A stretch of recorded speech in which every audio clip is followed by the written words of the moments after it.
Welcome to all of you. Today we are going to study the characters and example of the phylum Aschelminthus. Okay. So before explaining the characters and example for phylum Aschelminthus, I request to all of you, if you not subscribed, please subscribe the channel and click on the like button and share the video maximum so that the needy students will get the benefit of this video. Okay, so let us start the phylum Aschelminthus. So the phylum Aschelminthus is also known as the Nemathelminthus. The phylum Nemathelminthus because it including nematodes, so it is known as the Nemathelminthus also. Okay, so Helminthus, it having the word helminth, that is the worm, and this worm, it is actually a round shaped worm, so it is known as the round worm. So it is also known as the Nemathelminthus because it includes nematode animal, nematodes. Okay, and the shape of these animals belong to this phylum is round shape, so it is known as the round worm. Round, so it is commonly known as the round worm. All the animals, all the species belong to this phylum is a round shaped, so it is known as the round worm. Okay, so let us take some of the characters of this phylum Aschelminthus.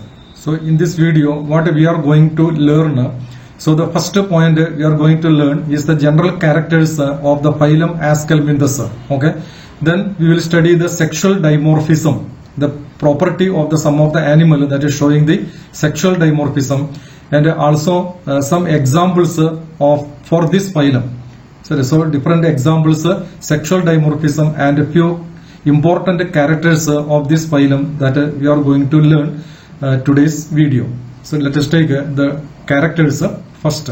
So let us explain some of the characters of the phylum Aschelminthus or the Nemathelminthus. Okay, so it is called the general characters of the phylum Aschelminthus. So the first character, they are called round worm because it is a round shaped worm, so it is known as a round worms. Okay, so these are the habitat. If you take the habitat, they are free living and they are aquatic, or it may be terrestrial, or it may be parasitic, both in plants and animals. So see here widely different type of the habitat, that is it may be free living, or it may be aquatic, or it may be terrestrial, or it may be parasitic, both in plants and animals. The another character is the symmetry of the animal. It is a bilaterally symmetrical animal. Okay, it can give two equal part while cutting along with one single plane.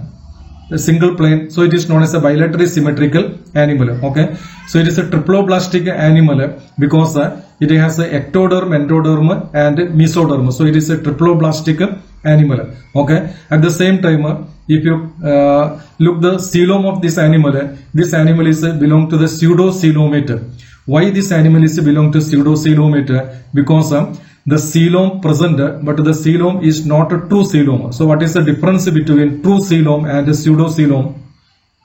So suppose this is the ectoderm and this is the endoderm. Okay, so in between the ectoderm and endoderm there is a coelom, and this body cavity is called coelom, and this is the pseudocoelom because it is not lined with peritoneum on either inner to the ectoderm or outer to the endoderm. That means the coelom is not lined with peritoneum. If a peritoneum is absent, then such a type of the coelom is known as the pseudocoelom, and such a type of the animal that is showing the pseudocoelom is known as a pseudocoelomate animal. So Aschelminthus animals are pseudocoelomate because the coelom present, but it is not lined with the peritoneum on either side of this body cavity. Okay, so it is pseudocoelomate animal.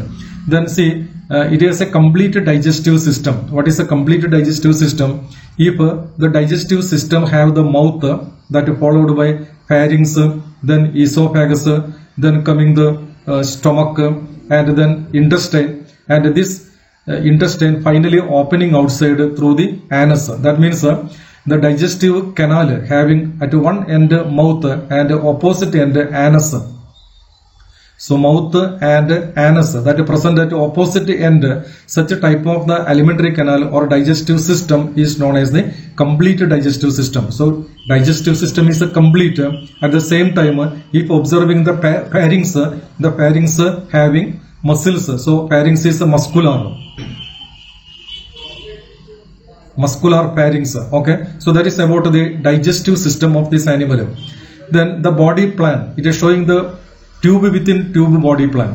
So tube within tube body plan means there are two tubes. One of the tube is the alimentary canal.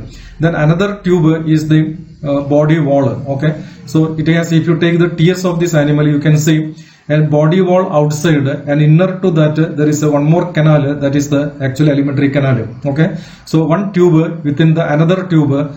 That type of the body plan is known as a tube within tube body plan, and those organisms that is showing the tube within tube body plan, that is showing the complete digestive system, that is the one end of the digestive system having the mouth, alimentary canal having the mouth, and opposite end having the anus. So that is the tube within tube body plan. At the same time, this animal is a dioecious animal.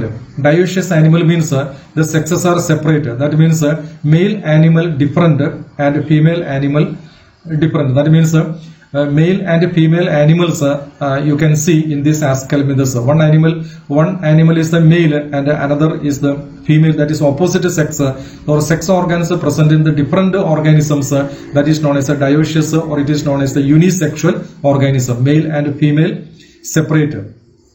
So it is known as a unisexual, or it is known as the dioecious organism. So Aschelminthes are dioecious. That means it is having male and female is separate, and also it is showing the sexual dimorphism. That we will study the sexual dimorphism by taking an example, Ascaris. Okay, that we will deal later. And what about the fertilization? The fertilization taken place internally. Okay, in the female's body, the fertilization taken place, and the development not include any larva. So the development is direct, because no larval stage is absent. So the development is direct. Okay, so that is some of the general characters of this phylum. So let us take some of the example for this phylum. So let us take some of the example for the phylum Aschelminthes.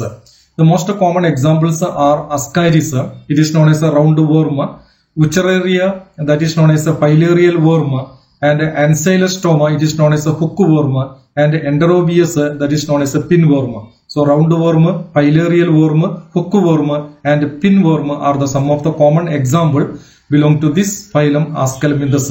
Okay, so let us take one by one. So let us take the first example, that is the Ascaris. You know, Ascaris, male Ascaris and female Ascaris are different. That means it is a dioecious animal. And how can you identify a male Ascaris, or how can differentiate male Ascaris from the female Ascaris? In the case of the male Ascaris, it is shorter than the female. The female is longer than the male Ascaris. So from that you can identify the male and the female. Another point, in the case of the male Ascaris, the posterior end is curved. See here, this is curved. But in the case of the female, both end is pointed. Okay. In the case of the male Ascaris, the curved end, posterior end, that is having copulatory spicule. The copulatory spicule present, and this copulatory spicule that is helping for the copulation purpose, that is inject the sperm into the female's body, that is the copulatory spicule, and this copulatory spicule is absent in the case of the female. Okay, then another difference, the male is near about 15 centimeter to 20 centimeter in length. So in the case of the male, so in the case of the female, it is near about 20 to 30 centimeter in length. That means the female is longer than male. Okay, that is one of the difference already explained. Then another difference, the posterior end is curved. So posterior end, in the case of the male, posterior end is curved. So in the case of the female, both end is pointed. Both the anterior and posterior end is pointed, not curved. Okay. So in the case of the male having the cloaca. Okay. It having the cloaca. And in the case of the female, anal and genital aperture separate. Anal aperture separate. Anal and genital aperture is separate. Genital pore or genital aperture is different, but in the case of the male, both are same. So it is known as a cloaca, and a cloaca has outer opening that is known as a cloacal aperture. Okay. Then in the case of the male, copulatory seta or copulatory spicule is present. Copulatory spicule is present, and that copulatory spicule is absent in the case of the female. And another difference, the male Ascaris having single testis. It is having single testis. Single testis, that is known as a monarchic.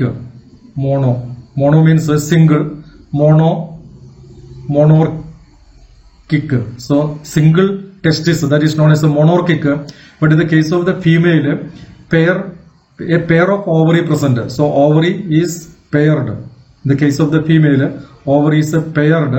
That means a didelphic. That the word using is the didelphic. So in this respect, the male Ascaris and the female Ascaris are different. That means the male can identify from the female, and this process is known as the sexual dimorphism. This property is known as a sexual dimorphism. So sexual dimorphism is very clear in the case of the Ascaris. Ascaris causing the disease ascariasis. So it causing the disease ascariasis. It is characterized by stomach pain, vomiting, etc. Okay, headache, etc. It requiring only one host to complete the life cycle. So this Ascaris is known as a monogenic parasite. Monogenic parasite, because it is requiring only one host to complete the life cycle. So that is the Ascaris. So let us take another example in the phylum Aschelminthes, that is the Wuchereria. Okay, so Wuchereria, this is the major cause of the lymphatic filariasis. Okay, it is one of the three parasitic worm together with Brugia malai and Brugia timori that infect the lymphatic system to cause the lymphatic filariasis. Okay, so these filarial worm are spread by variety of the mosquito vector species.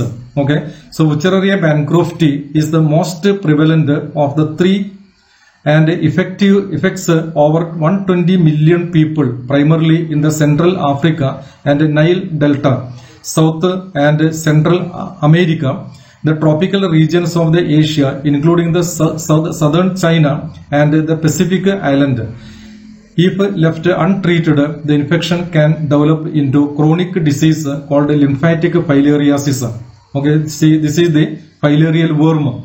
It accommodate in the lymphatic vessels and that causing the swelling of the region where the worm is present, especially on the leg, scrotum, and those hanging part, lower part of the body, because the lymph flowing downward and the worm also mostly concentrated at the hanging part of the body, like scrotum, penis, breast, vulva, and leg.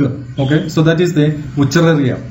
Then let us take another example in the phylum Aschelminthes. So see, this is another example, that is the Ancylostoma. Okay, so it is known as the hookworm. Okay, it is a parasitic nematode worm, commonly known as the Old World hookworm. Okay, it lives in the small intestine of the host, such as the human, cat, dogs, where it is able to mate and mature. It doing the sexual reproduction and become mature. Ancylostoma duodenale and Necator americanus are the two human hookworm species that are normally discussed together as the cause of the hookworm infection. Okay, so they are the dioecious, that is the male and female is different. Already we explained the sexual dimorphism. Okay, so let us take one more example in the phylum Aschelminthes. So Enterobius, this is another example for the phylum Aschelminthes.